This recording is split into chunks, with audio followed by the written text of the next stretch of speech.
We're going to start with talking about this mess of gear that I have right here. Um, I know most of the people who are signed up for this and watching this probably already have a tracking mount, or at the very least are more than just curious and are going to probably invest a decent chunk of money. So I figured it'd be great to kind of start with the exact mount that I use, this like ridiculous contraption that I've modified that came from my mount.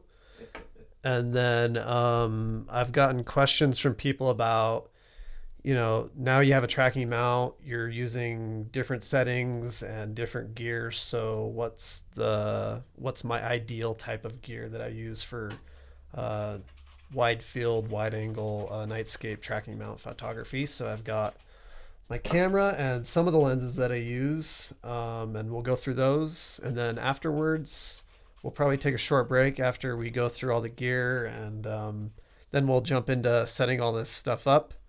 And that probably won't take too long. I know most people want to go through editing and post processing techniques, so the setup we won't focus too much on. I'll just talk about essentially what my workflow is for setting up and getting things polar aligned, and then going from there in terms of imaging.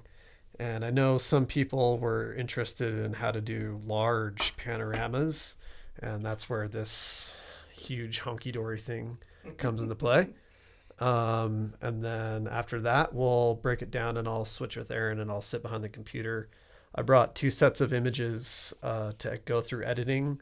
One is one that I recently took in Bryce, and it's just a typical foreground and sky separately tracked and untracked. We'll go through the raw version of that, and then I brought another set of images that contain what I think is the most difficult thing to edit for tracked and untracked post processing, which is trees along a horizon, and that'll take probably a significant amount of time. So I would imagine most of the time will be spent on post processing, and a little bit less on setting up, and some time on the gear here. So that's awesome to hear that a lot of people have just bought one. I think in the last, I don't know, year or so, these portable tracking mounts have just exploded.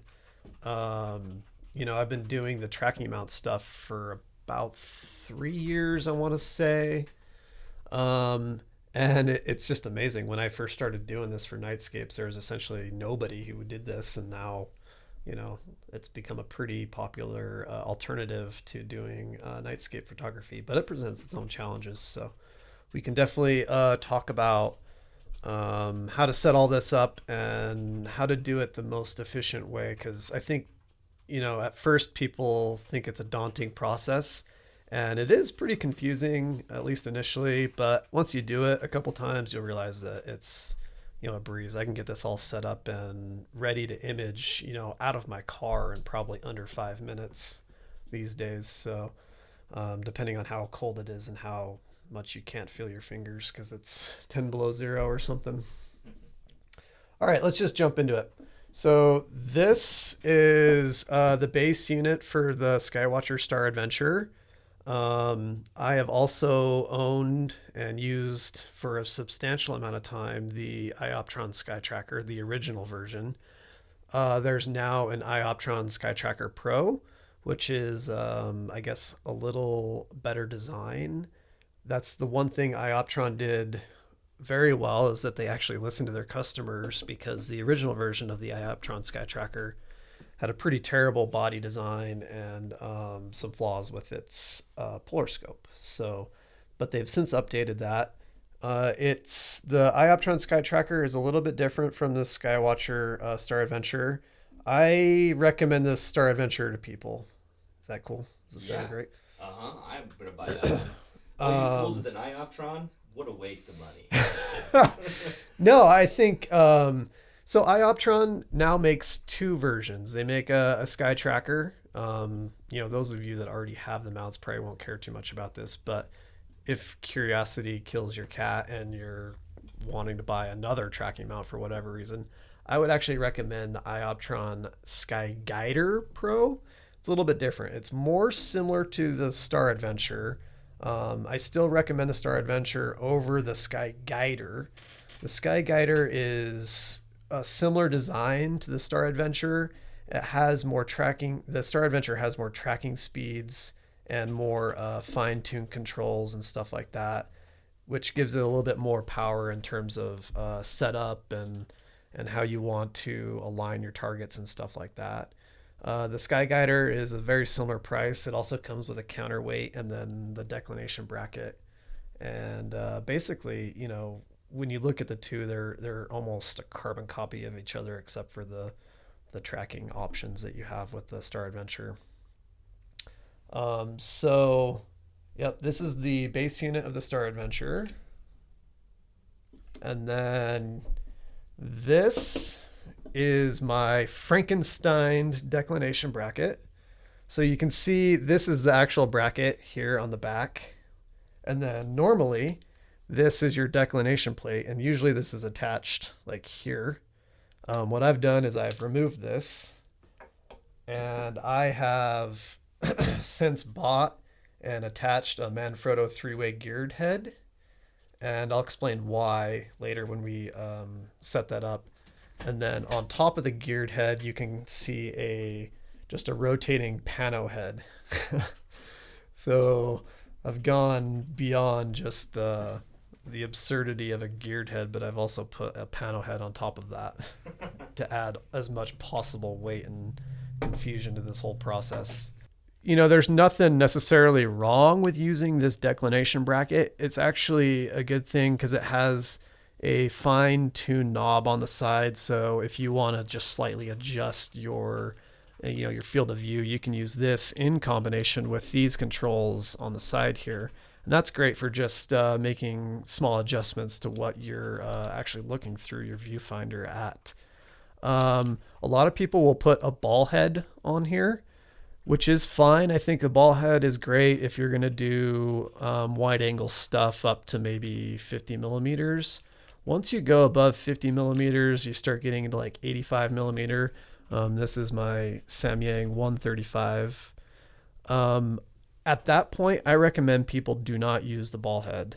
It translates a lot of vibrations. So if there's even if you're just walking around your tripod and you have a ball head on here and you're doing 135 millimeter focal length images, that you'll get star trails in your image, almost guaranteed. So what I tell people is to either attach your camera directly to the declination bracket, or another alternative is what I did is I bought a macro focusing bracket and attached it to here, and it allows you to slide your camera forward and backward to better balance it on this bracket piece. But once you get up to, let's say 85 or 135 millimeters, ditch the ball head, attach your camera directly to this. It'll be much more stable. And then I can show you how to align things in your field of view, because a lot of people are confused about that. Once you attach your camera to here, how does it work now? You can't like rotate your camera around a ball head or something. So, but it's not that hard. Okay. And then of course this is the counterweight. I'll try not to break Aaron's fancy glass table. It's a good time to have a glass table, right? When you have a weight. Just put it down on the table. Everything shatters and falls. Here comes 15 pounds of gear. Nothing beyond what I have here is all that important to setting up the Star Adventure on the tripod. I already have you can't really see it probably, the EQ wedge. So if you have the Star Adventure, I highly recommend you get the EQ wedge. Do not attach a ball head and then try to attach the base unit to a ball head. People have tried that, and there's just you'll have so much weight on a flimsy little ball head, especially if you go with the counterweight kit and anything like I've done. Buy the EQ wedge, and I also recommend the counterweight kit. You can get away without using the counterweight kit if you're doing a really light lens, like if you have a nifty 50 that weighs nothing, or some of those let's say 20 millimeter lenses, 24 millimeter lenses, they don't weigh too much. But if you get into something like this, a 135, and this is my Sigma Art 50. I mean, this is a hefty lens. This thing weighs, a good amount. And if you use the counterweight kit, it'll just better balance that payload on your tracking mount. And Ioptron, if you have just the regular Sky Tracker, they actually sell a declination bracket and a counterweight that can attach to those older models. I didn't know this until recently. And that's a pretty solid investment. I would recommend doing that. I think it's only like maybe $50 or $75. So something to look out for. The counterweight, in the end, you'll be lugging around quite a bit of gear. So I know the other day Tracy Lee was talking about using a tracking mount for the first time, and not only the what is it? How do you say that word? Cumbersomeness of carrying all of this around. But if you're like me and you like to do backpacking and stuff like that, obviously I'm not gonna pack this. This is just like literally 3 or 4 pounds of just dead weight. This weighs more than my tent and my sleeping bag like combined. So, quick question coming from the gallery. Kurt Kais asks, have you replaced the washer screws on the wedge? The washer screws on the wedge. Washers or screws on the wedge. Have you had to replace them? Are you talking about these little screws down here? Maybe, I'm not sure. Or maybe these here. So he says those. Yes, those. He says that the washers are plastic and it seems like a place to flex. Sure. Yeah, replace them. You've not needed to? I haven't had any real issues with them, but I can, it's really dry here, so things don't warp that too much. But if you can find little metal washers to replace those, and I know I've talked to people who've lost those screws. If that happens, definitely replace them. They make the mount more stable. So we talked about, the counterweight kit. You can get away with using just the declination bracket if you're doing wide angle stuff. So I imagine most people when they start this are like I did. I started with just a Takeda 11 to 16 millimeter lens, and then eventually I got to 20 millimeters and then 24 millimeters. And, pretty much now all I shoot, even my like crazy wide angle stuff, are just stitched 50 millimeter panorama shots. And the one Aaron was talking about the other day, that was like 38 or 40 images in just a single, or 38 to 40 exposures in a single image. So there are reasons I do that. It might not be for everybody. Don't feel like you have to just jump straight to some crazy long focal length. Tracking mount photography is way more forgiving if you're using anything in the 14 to 24 millimeter range. Once you start getting up into the 50, 85, 135 millimeter range, this becomes a significantly more difficult hobby to do. What about L brackets? I was looking into one of those but held off as I think I need a different ball head to make it work. I don't really know, and all the attachments confuse me. Yep. So you see I have an L bracket on here. That just allows me to shoot. So like early in the season when I'm doing the full arch panoramas, I usually shoot in portrait mode. And that just, that reduces the time where your camera's more vertical. If you shoot in portrait mode and you can go left to right or right to left, then you're not having to worry about 2 or 3 rows when you have it in a landscape mode. But in terms of matching an L bracket with your camera and your gear, that's just something you'll have to, trial and error, unless you can go online and find where people have used that specific equipment. Yeah.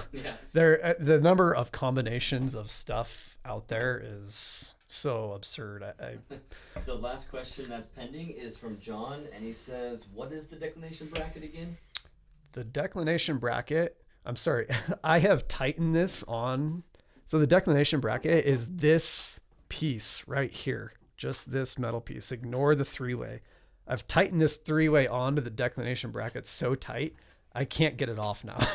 It is now one unit. But the bracket is just this If if you Google tracking mount accessories, this is commonly called a dovetail plate, or a Lost Mandy plate, but that's more specific to telescopes. If you just Google Star Adventure declination or DEC bracket, or the Ioptron DEC bracket, I've done that and I've gotten the results that you're looking for. Sweet. No pending questions. And Mary Beth said, yeah, that's what I found. So thanks. I didn't see you had one on there until you picked it up. All right, so let's talk about cameras and lenses. I know a lot of people recently have asked me, okay, now I have a tracking mount. Do I need to buy a separate camera or a more purpose specific camera? There are a lot of astro cameras that are more targeted towards telescopes. And then what ends up being a pretty common transition are people moving from cheaper crop sensor up to full frame cameras. And I'm going to tell people it's not going to matter as much as you think. It's easy to say go out and spend $3,000 on a full frame camera, but in reality, the reason people buy full frame cameras for night photography has more to do with sensor engineering. And there's this common idea that full frame sensors are more light sensitive. And that may be the case, say, 5 years ago, but sensor technology has improved remarkably in the last 5 years. And now you're seeing a whole slew of manufacturer options in the crop sensor arena that are as sensitive or more sensitive than full frame sensors. And these cameras are very popular among the telescope astrophotography community. You'll go to a star party with people using tons of telescopes and incredibly expensive gear, and you look down and they're using a Canon 550D. And you're like, so you've spent 10 grand on all your telescope stuff and you have a $400 camera. But the reality is that once you get in the tracking mount photography, you're not limited by exposure time so much anymore. So the sensor dynamics are overcome by your ability to collect more light with a single exposure.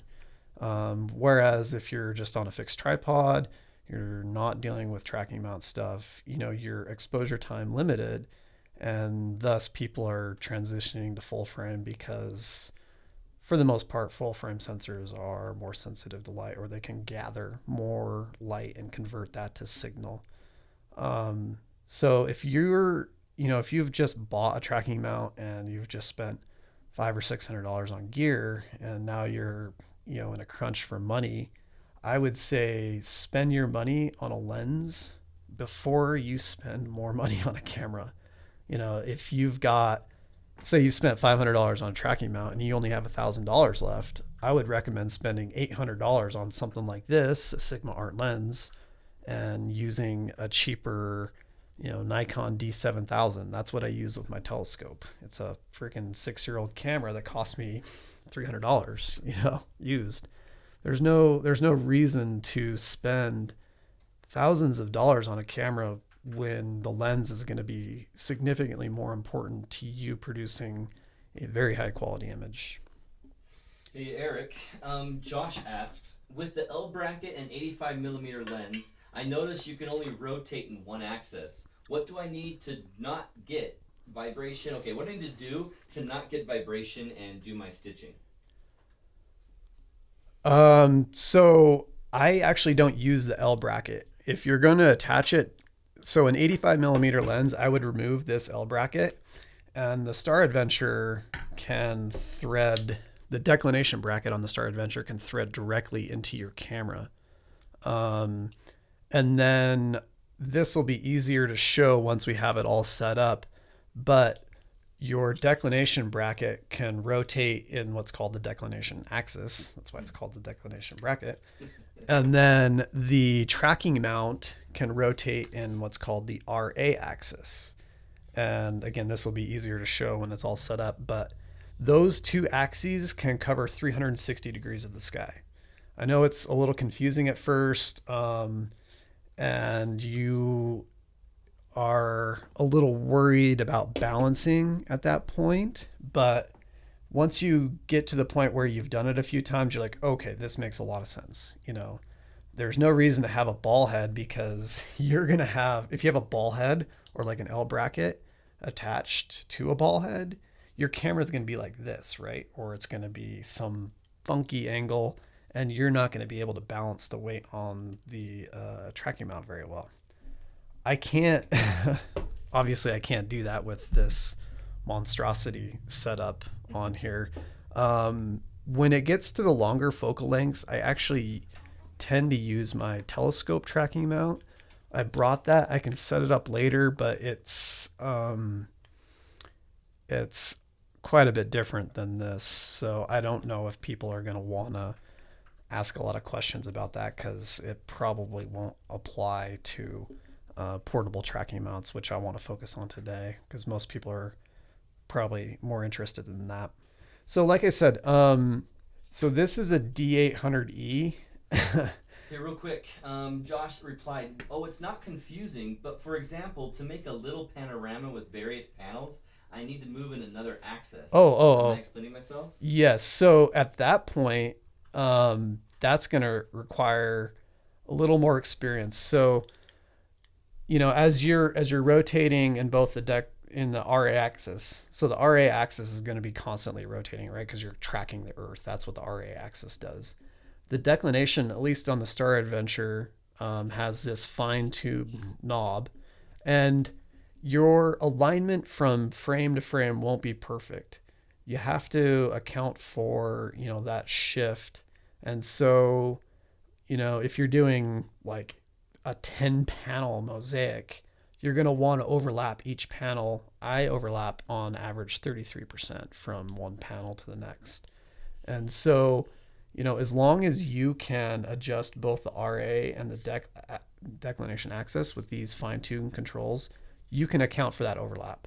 You're going to have to eyeball it, which isn't, ideal. And that's essentially why I switched to a telescope mount, because the telescope mount gives you a more automated, with my telescope mount, I can literally hook it up to a computer, and I tell my laptop, okay, this is what I want for my field of view.